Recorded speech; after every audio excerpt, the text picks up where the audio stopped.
Hey, welcome to another episode of Confessions of a Small Biz Mama. Today, we are going to talk about your ideal life in the new reality.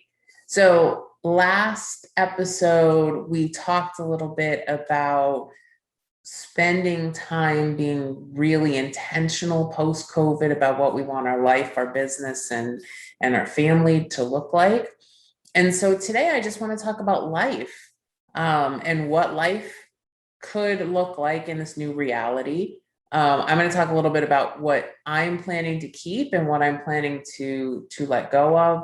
If you haven't listened to the last episode, episode number 67, go back and take a look at that, because we looked at a framework and 4 questions to ask yourself as you are kind of going through trying to figure out how, what you want to keep in your life. I think a lot of people are worried that things are going to just kind of go back to the way they were before, unless we're really intentional about making sure that it doesn't. And so I want you to really think about these 4 questions. Okay. And the 4 questions we asked in the last episode were, what did you love pre-COVID? What did you love during COVID? What did you hate pre-COVID, and what did you hate during COVID? And so let's think about life and what what we want life to look like. So I think for me, Jeff and I, and even Eric, it's kind of funny, we are natural explorers, right? We like to go do new things, which was really hard to do during COVID. And now that we live in Florida, there's like so many things that we want to explore and do. And so trying to do that with, COVID as a backdrop. And, it's funny because I keep talking about like post-COVID, but I don't really know that there's going to be such a thing as post-COVID. I don't really know that this is ever going to go away completely, especially with the vaccination rates where we have them. And so I think that there's always going to kind of be this, it's going to be in the background. And hopefully what it'll do is it'll at some point just kind of become like the flu, hopefully. And I know some people just had light reactions to it, and some people have really, really heavy reactions to it. And we're still trying to figure out, okay, so what does that look like going forward? So let's just kind of think, okay, so how do we explore in a way that is safe? I'll tell you, so for us, being in Florida, when the numbers start to spike up, I think as I'm recording this, we're at about like 7.5% positivity in Florida. Like, we're wearing masks again in the grocery store when we go to the grocery store, just because because we want to keep Eric safe, we want to be safe. And so even though we are personally vaccinated, we're still wearing masks, right? We want to keep people around us safe. So there aren't a ton of people in Florida that are doing that. There aren't a ton of people around the country that are doing that, but that's just kind of something we have decided to do. We kind of also had this discussion that like during flu season, we were probably going to wear masks in stores, because I really liked not getting sick. What did I like during COVID? I liked not being sick. And I think it really helped with my allergies as well, that typically when we were out wearing a mask, was something that we did. And I found my allergies were actually a lot better when we did that. So there's a couple benefits to that. So that's something that is going to stick around for us. It was funny because I really missed like hanging out with people. And I didn't realize how much I was going to miss hanging out with people. I'm an extrovert, but usually that means that like I like speaking to groups of people, but I'm typically like, like Jeff's my buddy and we hang out a whole lot. And we never, what's one thing that's really funny is that we never got sick of each other through this whole thing. I think we got better at like existing in the same space without constantly having to interact, but we also interact a lot. So I think that we celebrated our 20th anniversary a couple months ago. And I think we just kind of realized like we made the right decision. Like we picked the right people for us. And so that was really cool. So Jeff is staying.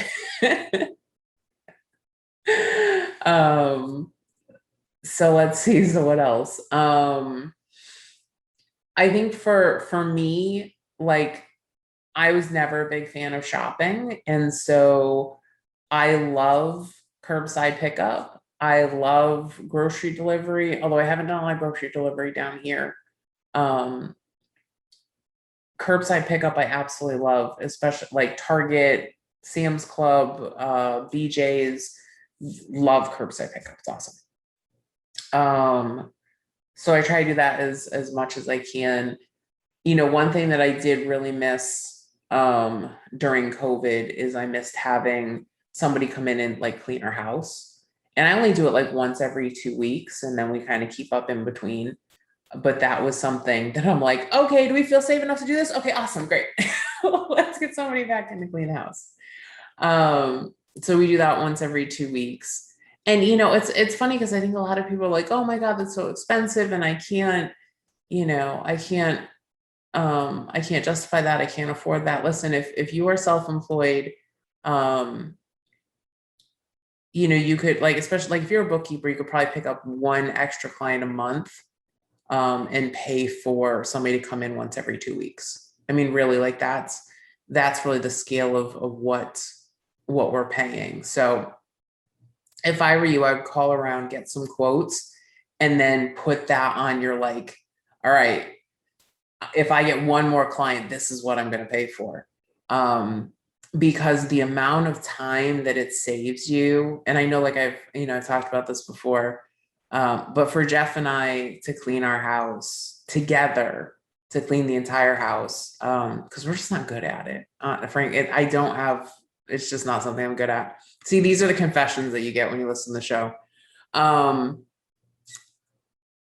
We're just not good at it. And so honestly, like it probably takes us, I would say probably 4 hours as a team to clean the entire house. And that's like the two of us together, right? They come in, they do a phenomenal job. It's these two women who come in. They do great. And they do stuff we don't do. Like they do all the sliding glass doors and all that stuff. And it's fantastic. And so just the amount of time that it frees up for the two of us is just remarkable.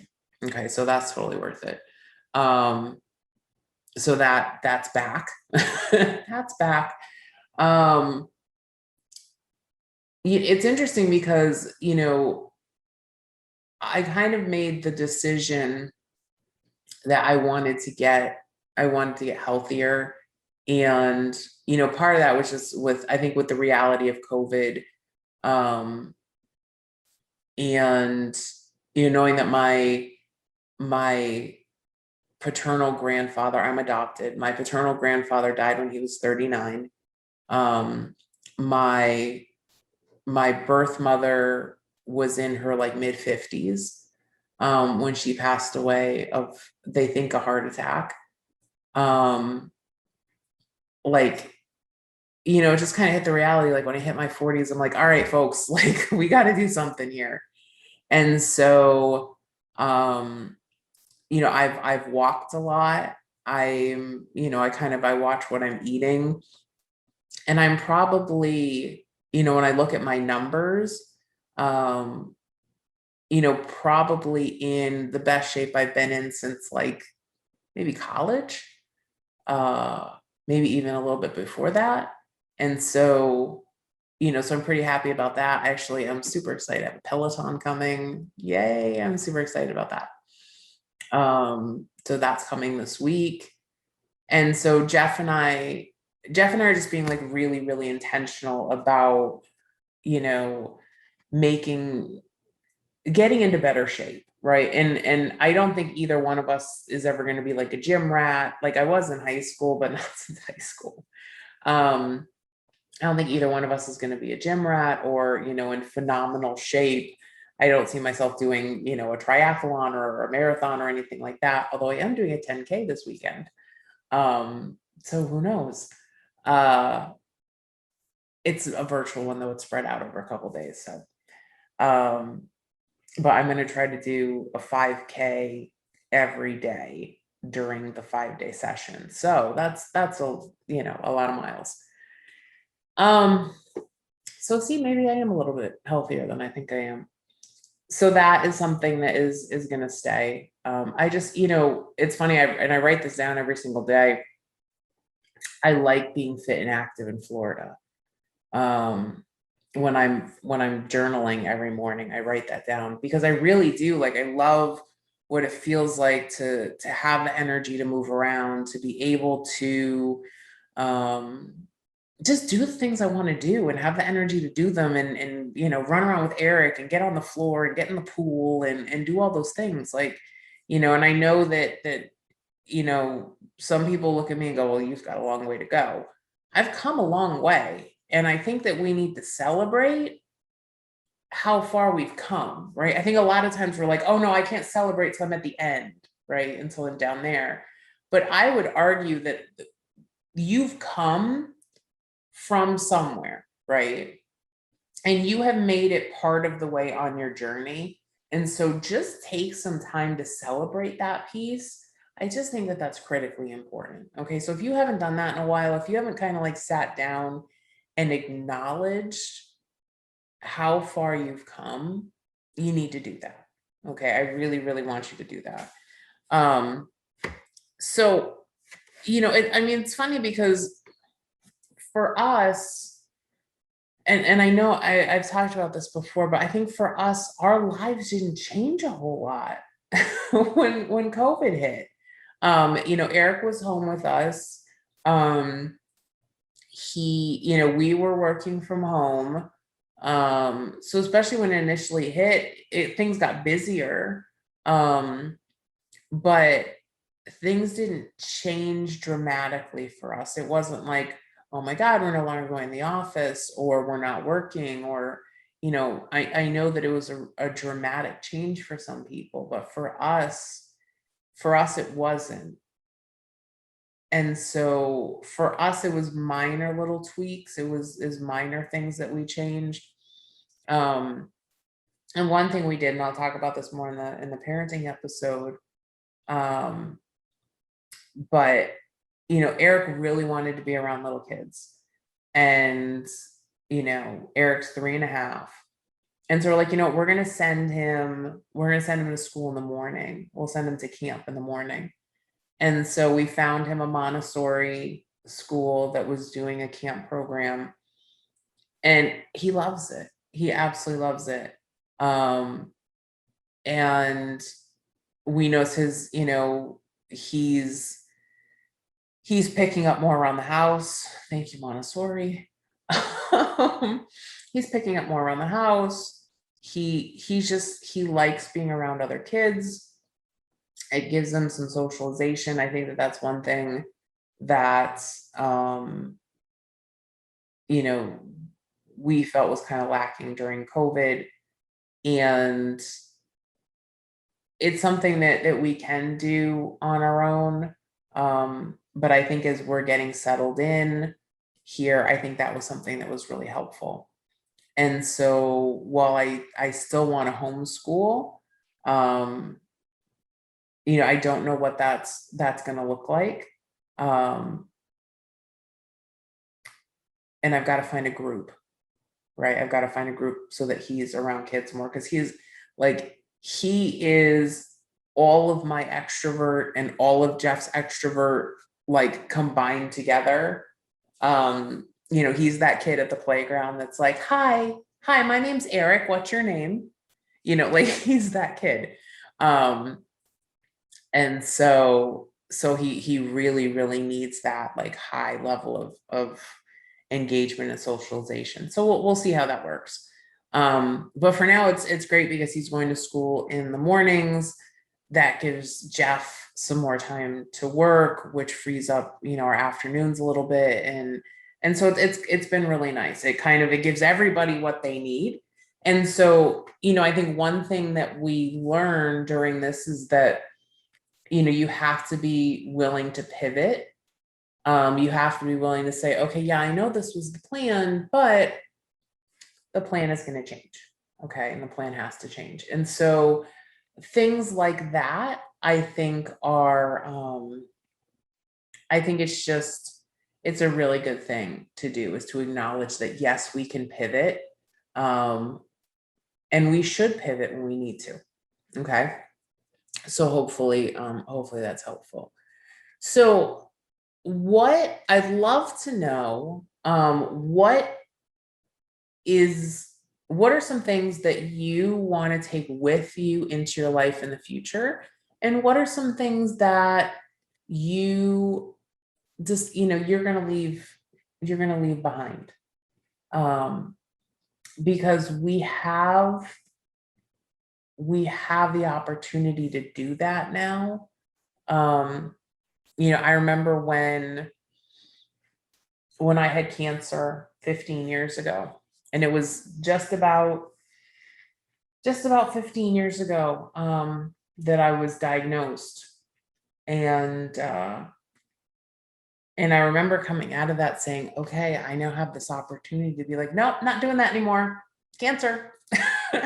And I think we now have that opportunity. We all have that opportunity to say, no, I'm not doing that anymore. COVID. Nope. Mm-mm. And so I want you, it's funny because like those of us who have cancer, we call that our cancer card, right? Oh, I'm sorry. Yeah, no, I had cancer. And so I want you to pull out your COVID card and say, no, sorry, COVID, no, not going to do that. And really, really embrace, right? Because I know so many of us, we have this, we hate saying no. You now have the opportunity to say no. And if anybody's, well, why not? Like, oh, COVID, I'm just, okay, no, not gonna, yeah, no, I'm good, thanks. Okay, so I want to know how you're going to use your COVID card, okay, to create the ideal life and the new reality that you want to have. Okay. And you know what? And it may not be there. Some of these things may be like aspirational things, like, oh, I want to get to this. Okay. Awesome. Fantastic. Write that down. Get out your journals, write that down. Because that kind of thinking is going to serve you really, really well as you move forward. So I hope that this was helpful. If you have any friends that might benefit from this, series of episodes that we're doing next week, we're going to talk about business and your ideal business and the new reality, and some things that I'm going to do a little bit of forecasting in that episode. I'm going to talk about some things that I think are going to permanently change, and some things that I think are going to go back to normal. Normal in quotes, I guess. I don't know. But some things that I think are gonna swing back, and some things that I think are permanently going to change. So make sure you tune in for that episode, because I think it's gonna be great. But if you know anybody that could benefit from this, please, please, please share out these episodes. If you go to smallbizmama.com, we make it really easy for you to share. There's some social share buttons in every single post. And you just hit up one of those wherever you want to put it. If you want to pin us, boom, we love Pinterest, boom. Okay, shoot us out on Pinterest, shoot us out on Facebook. We love that too. But that really helps the show grow. So if you could just go to smallbizmama.com, click on episode 68 and share it out on one of your social channels, we would really appreciate that. So thank you again so much, and have an awesome day. Take care of yourselves. Take care of each other. Love you so much. Bye-bye. Thank you for listening to Small Biz Mama with Kristen Ingram. If you'd like to learn how to create more margin in your life, please visit us at smallbizmama.com. That's smallbizmama.com.